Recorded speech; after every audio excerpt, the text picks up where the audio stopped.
ตั้งเสือจืนไล่เสปีเจ๋งเมาเสปีเขาเสเป็นจุ่มเหลียวกันรู้แน่นอปีเขาพิดกันตั้งปีก่อนฟ้าค้านั้นปีเนี่ยในก็นะเป็นกลัวแน่คืออย่าไปลัดตึกมดค่ะเขาหลวไว้ตั้งถอยมันอินเก่ากันนะ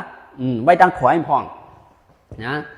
แห้งไรลัดนั่นแหละเขาอะไรกันตกลงกันลงไล่มือต้มกัน3 โก้ให้ไหนคะลูกนะ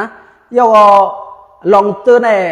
เผยก็เขาจักเหมือนจะหนึ่งปีก่อนผ้าเขาก็ยำตักหากันนะมีรองหางเขาก็ปรึกษากันนะเขาให้ความปรึกษากันเหมือนจะอย่างว่าเนี่ยเหมือนจะปีชื่อเส้นไล่ก่อนนั้นเขาก็ยำตึกยำให้ความปรึกษากันฮะเหมือนจะจริงเมาจะได้เขาก็เขาก็ไม่ยุ่งเขาก็ไม่ยุ่งเขานะก็บอกว่าเขากว่าเหมือนจะว่าเขาไม่ย่าอย่างกันนั่นขนาดนะเขาอยู่พังเผยพังมันที่นั่นก็ค่ะนะลองเจอนั้นไว้ย่อก็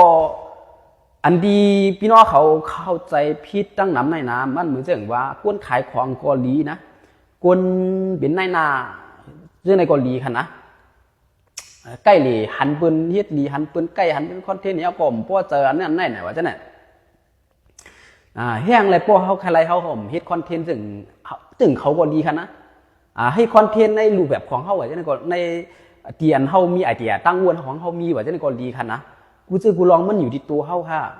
เหมือนจะหนังคาครับเฮ็ดวัดวันปืนเป็นในนาครับเฮ็ดวัดนะปืนก็บินในนาเฮ็ดวัดปืนก็กูเจอกูลองเนี่ยต่อให้มีเผยมาครับเฮ็ดวัดก็เอา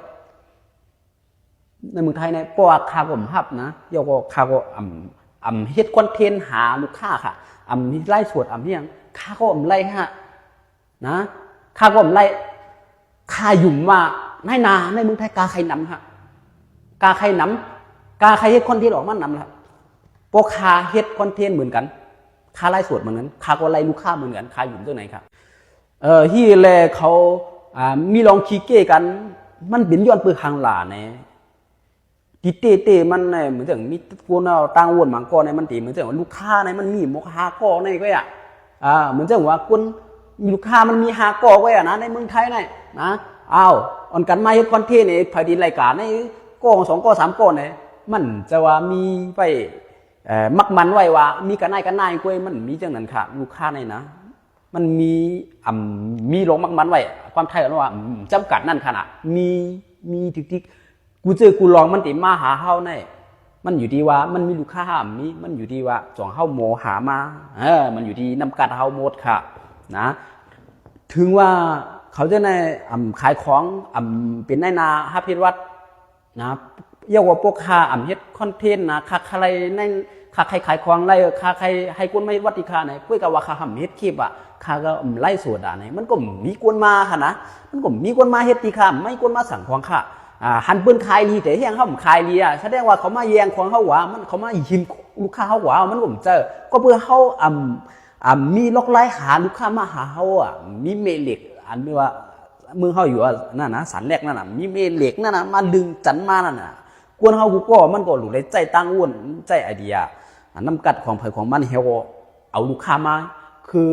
ห้ามเลยนะค่ะในรัฐเวยความพัฒนานี้นะห้ามวนว่าลูกค้ามันมีกันไหนเนี่ยปนเอาเก่ามัวเรามีตาเฮาอะไรมันใจเรื่องนั้นค่ะมันมีไว้มุดเสียงอะไรค่ะนะก็ในแหละเผยก็ย่อตีขายของออนไลน์ก็ย่ออย่าไปกับขี้เก้ปืนคัดใจเลยปืนไรก็ได้ผู้สู่คัดไรสู่คัดใจหาคนมาเห็นวัดในนาที่ไหนก็อย่าไปหาตัวปืนคนไรนำมาอันไหนมันป้อเจอเนออันไหนมันกูเจอกูลองสุ่มมาวนตัวมันอยู่ที่ตัวเขาหมดเลยค่ะรู้นะก็ในแหละฝากไว้ค่ะนะค้าได้คำอะไรเป็นมีปัญหาหินลูกค้ากันเนอมีปัญหาก้อนไหนเพราะใจมันจะคือจริงๆพวกวนที่เฮ็ดแขนให้เฮาไล่ลูกค้านำให้เฮาคือว่าจะไหนเฮาแค่หนูไล่ศึกษาที่เขาก่อนปรึกษาที่เขาก่อนนะเหมือนอย่างกวนที่เฮ็ดคลิปวิดีโอนำมันลอกไล่กันรัดความที่ลอกไล่เป็นจึงคือเนี่ยว่าจะไหนเขาหนูไล่